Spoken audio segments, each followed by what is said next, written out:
What up everyone, ZonoBRAH here coming at you with another video on a very interesting topic. Today guys, we're talking about counter picking.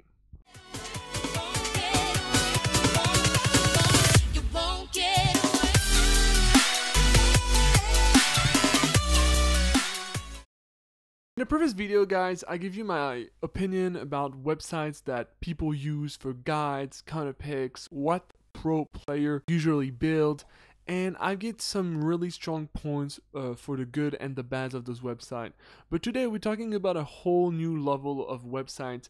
Those websites that will give you information about a counter pick, where you type in a champion and he will tell you, okay, this champion is good against this, he's weak against this, he's good with this, he's bad with that. This comes from a post of a Reddit, coming from some random letters that nobody can pronounce, but he basically says, I want to understand why people say that in low elo counter picks is useless or bad. I think this is a really interesting topic, and if you're between bronze 5 and gold 1, you should definitely listen to this. Something I've noticed a lot is that when I play on the LAN cafe or when I see students play in low elo, the first reflex they have during a draft is to search online for a counter pick.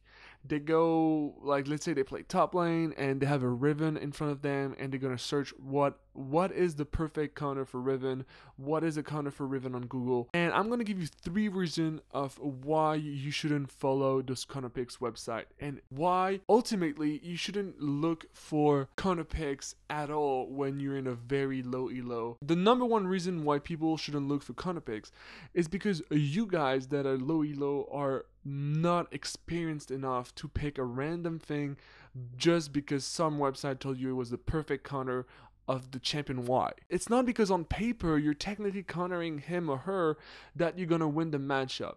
And because of your low elo, what really counts is very much the experience you have on the champion more than what other people say you should pick or whatever. I always tell that to my students, always pick something you're comfortable with.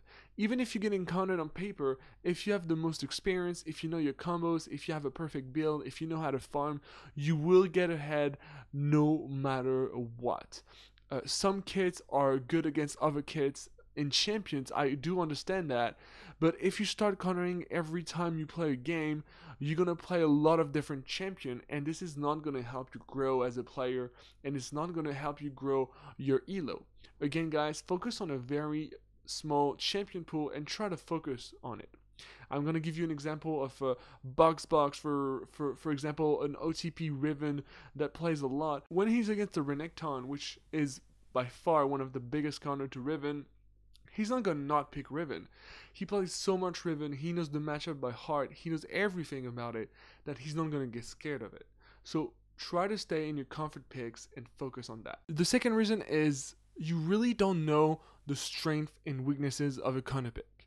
So if you guys are gonna go to a website and you're gonna figure it out that the champion to counter X is Y, well, you're gonna pick it because you own it, but you really don't know why this is a counter. What is this champion weaknesses? What is this champion's strength? And how can you actually beat him coming into a laning phase?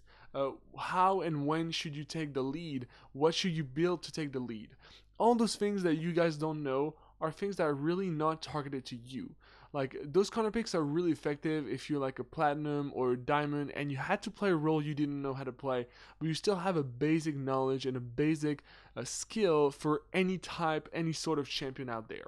Counter picks is a valuable data for you guys, but if you're a low elo player, I will always advise you to keep it on your comfort zone, just so you can get more experience in a very narrow champion pool. And the third and last reason why you shouldn't pick a counter pick is that you don't even know who is playing against you. I mean, if the guy in front of you picks a very good champion and you're absolutely trying to counter it, you don't even know if he's good at it. Because if you're a low elo player, like, the enemy is not going to be good and he's not going to show the total strength and the big why he is supposed to counter you.